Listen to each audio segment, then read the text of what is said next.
This is it. After months of waiting, the NFL regular season is here. And this afternoon, the Kansas City Chiefs kick it off in Glendale, Arizona, facing the Cardinals at State Farm Stadium. You know, it's also the site of Super Bowl 57, so it'll be nice for the team to maybe get a good lay of the land ahead of the big game in February. Superstition aside, the Chiefs have a new look this year with tons of free agent talent, some spectacular draft picks joining the core veterans. Head coach Andy Reid says he's ready to see what this roster's capable of.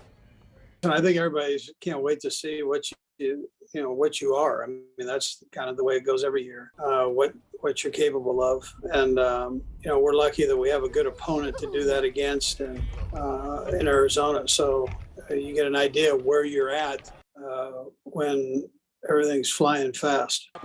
The Chiefs have history on their side, reaching the playoffs in each of the last 7 seasons with 4 consecutive home AFC championship games and, of course, that Super Bowl win. So does the team have what it takes to have a successful season? Let's discuss. Please welcome Cody Tapp and Alex Gold, the host of Cody and Gold, weekdays on 610 Sports Radio. Gentlemen, thanks for coming on today. It's Sunday. It's game day. How are we feeling ahead of kickoff? Exciting, right? It is exciting to finally have football back in our lives, and all these questions that we've had throughout this offseason. What's it going to look like offensively without Tyreek Hill? Well, we're going to get our first answer to that here in just a little while. First time it's looked different in years for the Chiefs because they've just been taking the same players back and forth to the AFC Championship game. So I'm intrigued at the very least to see if Brett Veach's plan works. Right. The formula has been the same for a while, and now we start to get these haters I'm seeing on the sidelines. A lot of other sports radio guys, not you guys, of course, saying that the Chiefs might not have what it takes because you remove Patrick Mahomes from the equation. What do you have? A lot of fresh faces on both sides of the ball. There is, but you know what? Offensively, I still think we can see the plan that they're trying to go with this year without Tyreek Hill, which is a deeper wide receiver room. That they might be better top to bottom in that wide receiver room than they were a year ago. You're not going to replace Tyreek Hill, but I still think production-wise for Mahomes in this offense, by the time we fast forward to Week 17, I expect the numbers to look awfully similar to what an Andy Reid offense with Patrick Mahomes normally looks like. I mean, the truth is they still have Patrick Mahomes and the best quarterback in the NFL. They have Andy Reid, and they have the best offensive line in the NFL. That's really the difference here. Wide receivers, they've got tons of good ones. It's not like they're rolling out what the Patriots crew looks like. A bunch of no-name nobodies who you haven't done it. They've got a second-round pick. They've got Juju Smith-Schuster, who had 1,400 yards a few years back. They have MVS, who was in a top-tier offense last season, and McCole Hardman had a role. The notion that the offense is going to struggle seems just borderline silly to me. Yeah, for sure. We talk about Patrick Mahomes. It's always a bonus to have him on the roster, right? But the competition's really stiffening up in the AFC West. A lot of hype about Justin Herbert in L.A. You got Russell Wilson on the Broncos, Derek Carr still in Vegas. How do you see those matchups going this season?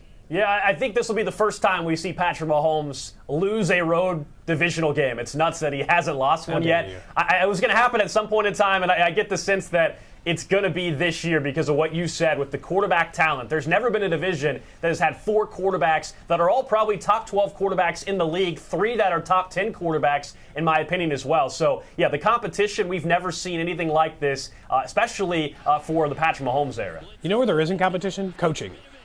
There's no competition there. That's the difference. The quarterbacks can all be the same, but look at the coach. Andy Reid is still better than 2 new faces, in McDaniels and Hackett, and Staley, who hasn't gotten his team to the playoffs in the last 2 years. I know that it is the toughest division in football on paper, and I think it'll probably play out that way because of the quarterback play. But the reason why I still like the Chiefs to win the West is because they still have the distinct coaching advantage over anyone else in the league. Yeah, that's a good point. The Elias Sports Bureau points out that the Chiefs are the first team in NFL history to start the season with 8 straight games against teams that have had a winning record in the previous season. They have one of, if not the hardest schedule in 2022. How do you push through that, guys?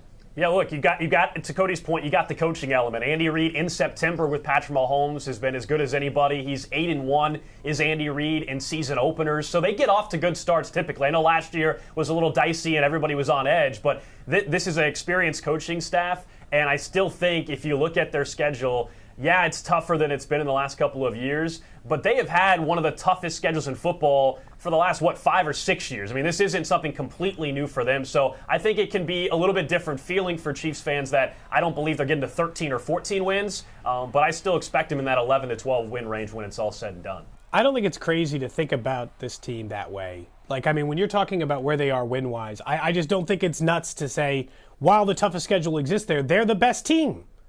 They've consistently been the best team. They've never won less than 12 games under Andy Reid. They get through that no matter who the opponents are. That's why I guess we don't fear it. Alex, real quick, your 15-second answer. Sports betting, how does that affect how the fans watch the games this year? I think it adds a whole new element to the entertainment factor. I mean, even if you can't bet while you're at Arrowhead, there's going to be plenty of people that before they head to Arrowhead on Sunday is going to put a few bucks down on the Chiefs. I think it adds a little bit to some excitement. If it's late in the game and the Chiefs have a game in hand and you're wondering, why are they cheering for that last touchdown like it matters or something, I think you might know a little bit reason why this time around. Right, trying to hit the spread. All right, Cody Tapp, Alex Gold, thanks for your time, and go Chiefs.